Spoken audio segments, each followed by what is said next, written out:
మాజీ ఎమ్మెల్యే స్వర్గీయ రాజేనాయక్ గారి తనయుడు స్కైలాబ్ నాయక్ ఎమ్మెల్యే గారి మీద వ్యక్తిగత దూషణ మరియు నిరాధారమైన ఆరోపణల్ని ఖండిస్తూ ఈ ప్రెస్ మీట్ పెట్టడం జరిగింది. మాజీ ఎమ్మెల్యే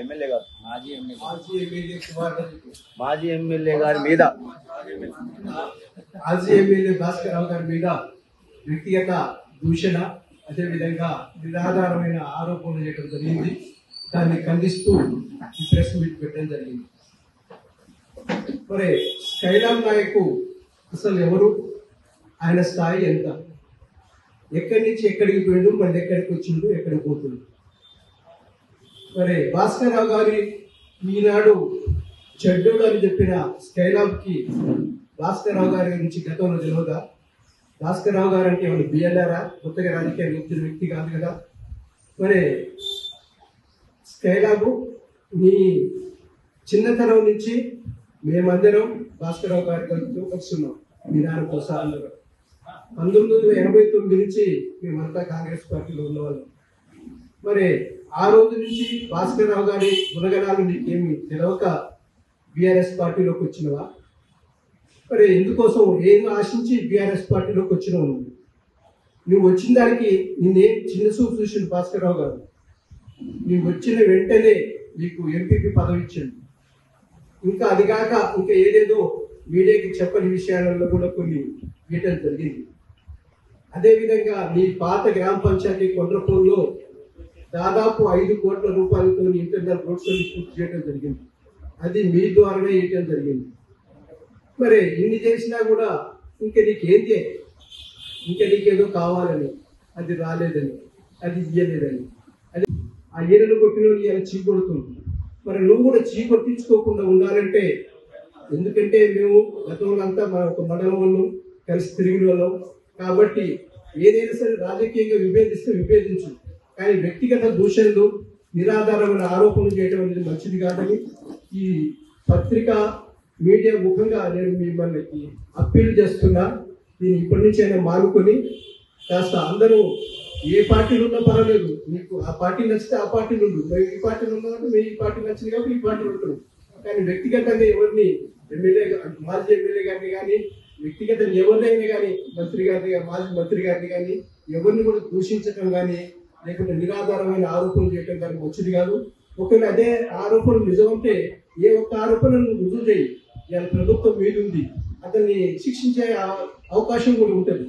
కానీ అది ఏది లేకుండా ఒట్టొట్టిగానే నువ్వు చేసి పిల్లగాలతో ఈరలు కొట్టించుకోవటం లేదా అబ్బా స్కైలాబ్ పెద్ద మొగగాడని చెప్పి రేపు ఏదో పదవి వస్తుంది అనుకుంటే మాత్రం అది దురాశ, దుర్గల. నీకు నీ విషయం గురించి అక్కడున్న పెద్దలు కూడా తెలుసు నువ్వేందనేది. కాబట్టి నీ స్థాయి ఏందనేది కాదు కావాల్సిందిగా, నువ్వు ప్రజలలోకి పో, 5 ఏళ్ళు సర్వీస్ చేయి. నువ్వు సర్వీస్ చేసిన తర్వాత నీ సర్వీస్ కు మెచ్చి పై అధికారులు పై నాయకులు ఇవ్వచ్చు, ప్రజలంగా కోరుకోవచ్చు.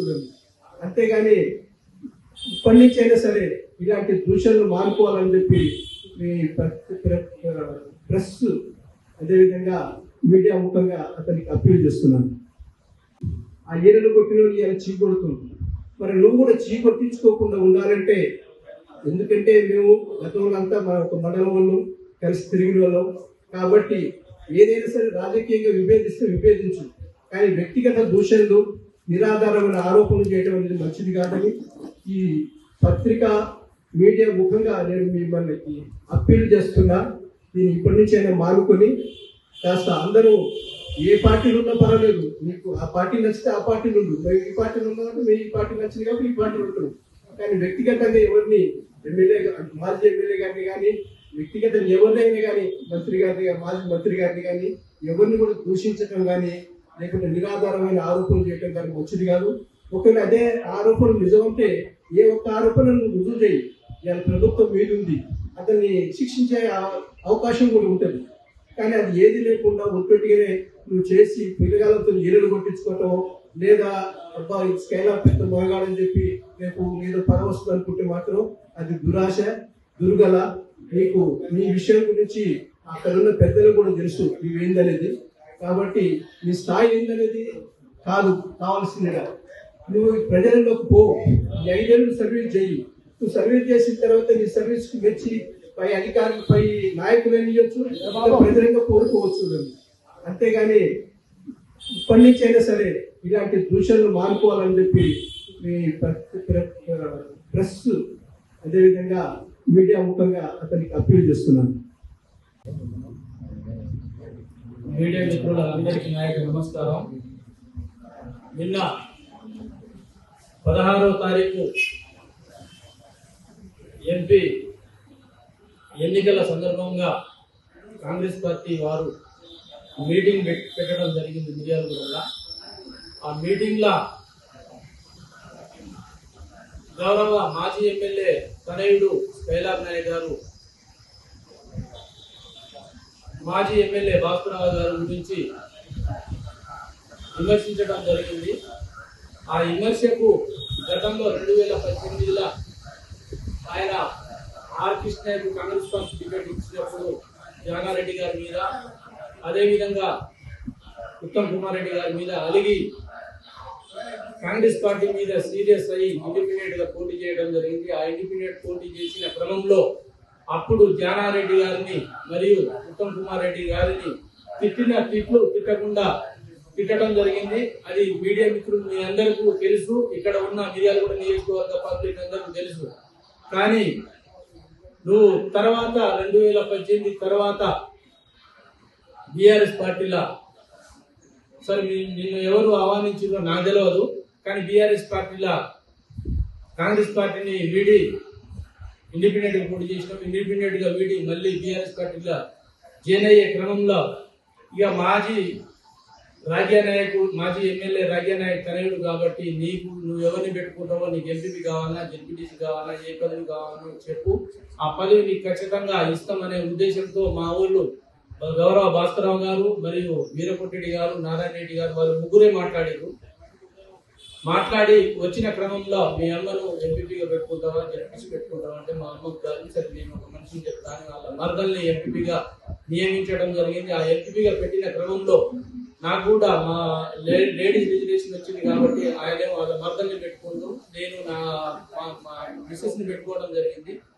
ఆ క్రమంలో కూడా మేము 12 మంది జెడ్పీటీసీ ఎంపీపీ గెలవడం జరిగింది. 5 సంవత్సరాలు మేమంతా కలిసికట్టుగా పనిచేసుకోవడం జరిగింది. కానీ మండలంలో ఏ సమస్య ఉన్నా గానీ ఫ్లెక్సీలో ఫోటోలు పెట్టినా గానీ రాజ్యా నాయక్ గారి ఫోటోలు పెట్టడం జరిగింది. అదేవిధంగా భారతి బాయి పెట్టడం జరిగింది. స్కైలాబ్ నాయక్ గారు మరియు నందిని రవితేజ వీళ్ళ 5 ఫోటోలు కూడా ఏ ఫ్లెక్సీలో చూసినా భాస్కరరావు సొంత పైసలతో ఫ్లెక్సీల్లో ఫోటోలు పెట్టడం జరిగింది. అది ఫోటోలు పెట్టినందుకు భాస్కరరావు గారిని తిట్టడం, లేకపోతే నీకు అభివృద్ధి పనుల ఎన్ఆర్ఈజీఎస్ కావచ్చు, ఇది కావచ్చు, సిడిపి గ్రాంట్ల కావచ్చు, నీ కొండ్రపోల్ పరిధిలో 4 నుంచి 5 కోట్ల పని నీ సమక్షంలో ఇవ్వడం జరిగింది. దానికోసం ఆ అభివృద్ధి పని నువ్వు చేయడం వల్ల అభివృద్ధి పని నీకు ఇచ్చిందని తిప్పుతుండ్రా, లేకపోతే ఎంపీపీ పదవి ఇచ్చిందని తిప్పుతుండ్రా, లేకపోతే మొన్న మా దగ్గర దామర్చెల్ల మండలంలో వైన్ షాప్ సిండికేట్ అయి ఒక 40 లక్షల రూపాయలు పైసలు ఇస్తే కూడా నాకు ఒక 16 లక్షలు తీసుకోవాలని మాజీ ఎమ్మెల్యే గారు చెప్పడం జరిగింది. అయితే అది కాదు, నాకే కావాలని 40 లక్షల రూపాయలు గౌరవ భాస్కరరావు గారు పెద్ద మనసు పెట్టి నీకు 40 లక్షల రూపాయలు ఇక ఆయనకు ఇచ్చేస్తా ఆయన మాట్లాడని అంటే నీకు 40 లక్షల రూపాయలు వైన్ షాప్ లో ఆర్థికంగా పైసలు ఇప్పించినందుకు తిప్పుతున్నావా? దేనికి అసలు భాస్కరరావు గారికి నీకు పంచాయతీ ఏంది? నువ్వు అంటే 1000 ఎకరాలు కబ్జా చేసినాడు. 1000 ఎకరాల భూమి దామర్చెల్ల మండలంలో 1000 ఎకరాల భూమి భాస్కరరావు గారు కబ్జా చేసి ఉన్నట్టయితే నువ్వు పేర్లు, కార్యకర్తల పేర్లు నియమటి నిన్ను నమ్ముకున్న వాళ్ళ పేర్లు ఇవ్వండి. ఆ 1000 ఎకరాల భూమి ఇప్పించే బాధ్యత మాది. నేను బాధ్యత తీసుకుంటాను. పెద్దలందరూ ఎక్కడ చూపిస్తే అక్కడ ఆ 1000 ఎకరాలు నువ్వు ఎవరిని కోరుకుంటే వాళ్ళకు 1000 ఎకరాల భూమి మేము పంచడానికి రెడీగా ఉన్నాం. అది చూపించాల్సిన బాధ్యత నీపై ఉన్నది. అది ఆలోచన చేసుకోవాల్సిన అవసరం కూడా ఉన్నది. అదేవిధంగా ఎమ్మెల్యే కోటరు హైదరాబాద్ లో భాస్కరరావు గారు, సుఖేంద్ర రెడ్డి సారు ప్రత్యేకంగా చొరవ తీసుకొని అక్కడ అలాట్మెంట్ చేయడం జరిగింది. అదేవిధంగా మీ అన్న మధు గారికి అదనపు కలెక్టర్ గా పోస్టింగ్ ఇప్పించడం జరిగింది. దానికోసం ఆ తిట్టేది భాస్కరరావు గారిని ఎంటబడి ఎందుకు తిట్టుకున్నావు? అది నువ్వు ఆలోచన చేసుకోవాల్సిన అవసరం ఉన్నది. జేద్రామ్ తండ దగ్గర, వాచికండ దగ్గర ఒక 10 ఎకరాల భూమి అదే కిషన్, అదే కోటి నాయకు మేము కొన్నాం అని చెప్పి పంచాయతీ వస్తే భాస్కరరావు గారు కూడా మీరు పంచాయతీ స్కైలాబ్ నాయక్ కానీ రవితేజ కానీ కోటి నాయక్ కానీ కిషన్ నాయక్ నలుగురు కూర్చొని మాట్లాడుకోవాలి పంచాయతీలో నేను రాను సరే ఏదైనా మీరు ఎస్టీలు కాబట్టి ఏదైనా న్యాయం ఏంటంటే అటు మాట్లాడుకోవాలని చెప్పడం జరిగింది. దాని ఉద్దేశంగా మీరు మనసులో పెట్టుకొని భాస్కరరావు గారిని తిట్టడం జరుగుతుంది. అది కూడా మానుకోవాలని కోరుకుంటున్నా. అదేవిధంగా వైడిపిఎస్ లా ఉస్కియా కంకర్ ఎవరు తోలుతుంది ఉస్కియా కంకర్ తోలిన ఆ రోజుల్లో బీఆర్ఎస్ పార్టీలో ఉన్నావు కదా అదే జగదీష్ రెడ్డి కోరుకుంటుంటూ లేకపోతే గాదర్ కిషోర్ కోరుకుంటున్నారని అంటున్నా. ఆ రోజు మనం కండియాల్సిన అవసరం ఇంకా ఉన్నది కదా, నువ్వే కదా మాకు బాస్ మాకు పెద్ద నాయకుడు మా ఎస్టీలో నువ్వే కదా ఆ రోజు అనాలి కదా. ఆ రోజు ఎందుకు చెప్పాలి? నేను నిన్ను ప్రశ్నిస్తున్నా. ఆ రోజు చెప్పకుండా ఈ రోజు చెప్పడం ఇది కరెక్ట్ కాదని చెప్తున్నా. అదే భాస్కరరావు ఏం అభివృద్ధి చేసిండు ఇంత కూడా చేయలేదు, ఆయన మొత్తం అవినీతి చేయకుండా ఫ్రాడ్ చేసిండు కమిషన్లు తీసుకుంటా అని చెప్తున్నాం కానీ అది కూడా నిరూపణ చేస్తే రాజకీయం నుంచి తప్పుకుంటా అంటుండు భాస్కరరావు గారు. మీరు డైరెక్ట్ రండి, చర్చ కూర్చుందాం, డైరెక్ట్ రండి. అదే జ్ఞానారెడ్డి గారికి తెలుసు, ఉత్తమ్ కుమార్ రెడ్డి గారికి తెలుసు, కోమటిరెడ్డి వెంకటరెడ్డి గారికి తెలుసు, వాళ్ళ ముగ్గురు తెలుసు. నిన్న చెప్తుంటే అదేంటా నిన్న ఒక మా రామాలయంలో శంకర్ నాయక్ కలిస్తే ఇది శంకర్ నాయక్ గారు స్కైలాబ్ ఇట్లా భాస్కరరావు గారిని అనటం ఇది పద్ధతి అని మా వీరకుంటరెడ్డి గారు చెప్తే అన్న పెద్ద దొంగ స్కైలాబ్ నాయక్, చిన్న దొంగ హాతిరామ్ అని శంకర్ నాయక్ చెప్పడం జరిగింది. దానికి కౌంటర్ గా నేను మేమిద్దరం కాదు దొంగ, అసలు దొంగ నువ్వు.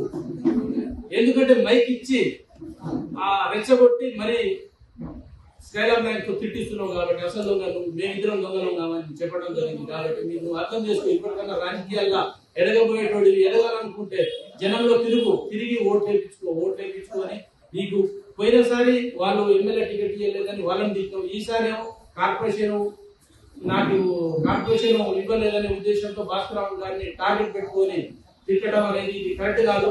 రెండోసారి ఇటువంటి తిట్లు ఏమైనా తిట్టే ప్రజలు ఆలోచన చేస్తూనే ఉన్నారు. అదే భాస్కరరావు గారు ఎన్నికల్లో ఏదో చెప్పిండు, ఏదో జరిగింది కానీ ఊరికే స్కైలాబ్ నాయక్ గారు మాట్లాడటం తిట్టడం కరెక్ట్ కాదని మీడియా మిత్రుడు కావచ్చు, రాజకీయ నాయకులు కావచ్చు, నీ పార్టీ వాళ్ళే ఇది కరెక్ట్ కాదని వాళ్ళు చెప్పడం జరుగుతుంది. కాబట్టి నోరు అదుపులో పెట్టుకొని ఉంటే మంచిది, లేకపోతే దీనికంటే ఎక్కువ పరిమాణాలు జరుగుతాయని నేను ఈ సభాపూర్వకంగా హెచ్చరిస్తున్నా. ఈ అవకాశం ఇచ్చిన మీడియా మిత్రులందరికీ ధన్యవాదాలు.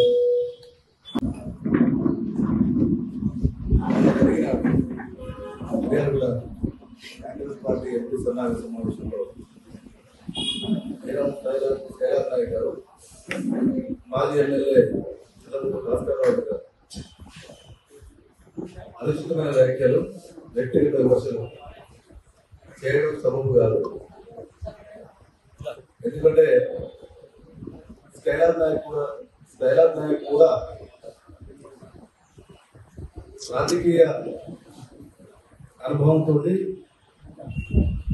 రాజకీయాల్లో వారి నాన్న మంచి పేరు గిరిజన ముద్దుబిడ్డగా మంచి పేరు ప్రఖ్యాతలు సంపాదించి వారి కుటుంబం రాజకీయంలో నడుస్తూ ఉంటారు. ఒకసారి ఎమ్మెల్సీ కూడా చేయడం జరిగింది. అయితే ఎవరో మాజీ ఎమ్మెల్యే గారు ఎలక్షన్ లో పోటీ చేసినప్పుడు స్కైలాబ్ నాయక్ గారు కూడా ఇండిపెండెంట్ గా పోటీ చేయడం జరిగింది. అదే ఇండిపెండెంట్ గా పోటీ చేసే క్రమంలో వాళ్లకు కాంగ్రెస్ పార్టీ నుంచి టికెట్ ఇవ్వకపోవడం అనే దాని మీద ఇండిపెండెంట్ గా లేదు. ఆ రోజు జ్ఞానారెడ్డి గారిని కూడా విమర్శించడం జరిగింది, ఉత్తమ్ కుమార్ రెడ్డి గారిని కూడా విమర్శించడం జరిగింది. మరి ఎన్నికలు అయిపోయినాయి. సరే, ఆ తర్వాత కొన్ని రోజుల క్రమంలో మళ్ళా టీఆర్ఎస్ పార్టీలో జాయిన్ అయ్యి స్థానిక సంస్థల్లో ఎంపీసీగా వాళ్ళ సొంత కుటుంబంలో వారిని ఎంపీపీ పదవి ఎమ్మెల్యే గారు అది స్కైలాబ్ నాయక్ గురించి స్కైలాబ్ నాయక్ వారి వ్యక్తిగత ఇమేజ్ తోటే ఆ పదవి ఇవ్వడం జరిగింది. మరి ఇక కొన్ని విమర్శలు చేసే క్రమంలో వారి పాత్ర కూడా వారే తెలుసుకోవాలి, అది వారి విజ్ఞతకి వదిలిస్తా ఉన్నాం. అదే క్రమంలో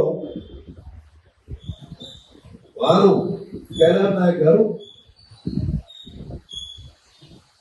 ఉన్న 4 సంవత్సరాలు అంటే మధ్యలో ఇండిపెండెంట్ పోటీ చేయడం, తర్వాత మళ్ళీ టీఆర్ఎస్ భాస్కరరావు సార్తో ఉండడం, మళ్ళీ పోవడం, మళ్ళీ ఇప్పుడు విమర్శించడం, ఈ మధ్య క్రమంలో ఈ 4 సంవత్సరాలు ఉన్న క్రమంలో అతనికి ఎమ్మెల్యే గారు ఏమన్నా పదవి ఇస్తారని ఏమైనా హామీ ఇచ్చారా, లేకపోతే టికెట్ ఇప్పిస్తారని ఏమైనా హామీ ఇచ్చారా? మాజీ ఎమ్మెల్యే గారు ఈ టికెట్ ఇవ్వకనే ఇండిపెండెంట్ పోటీ చేస్తుంది, ఈ టికెట్ ఇవ్వగానే వాళ్ళనే విమర్శిస్తుంది. ఈరోజు మళ్ళా 4 సంవత్సరాలు కార్యక్రమం అయిపోయిన ఎలక్షన్ ముందు మళ్ళీ పోతే మళ్ళీ వాళ్ళతో జరగలిస్తుంది. రాజకీయ పరిజ్ఞానం ఉన్నప్పుడు ఇట్లాంటి విమర్శలతో పైకి పోవడం అనేది కొంచెం జనాలు చూస్తూ ఉంటారు. కాబట్టి దయచేసి ఇటువంటివి కూడా ఇంకోసారి కొంచెం మీరు కూడా ఆలోచన చేసి ఇంకోసారి ఇట్లాంటి రాకుండా చూసుకుంటే, ఎందుకంటే రాజకీయ నేపథ్యం ఉన్న కుటుంబం కాబట్టి మేము చెప్తా ఉన్నాం. ఇది భాస్కరరావు గారి మీద అర్చిత వ్యాఖ్యలు కేవలం సబబు కాదు, నేను ఖండిస్తా ఉన్నాం. Thank you.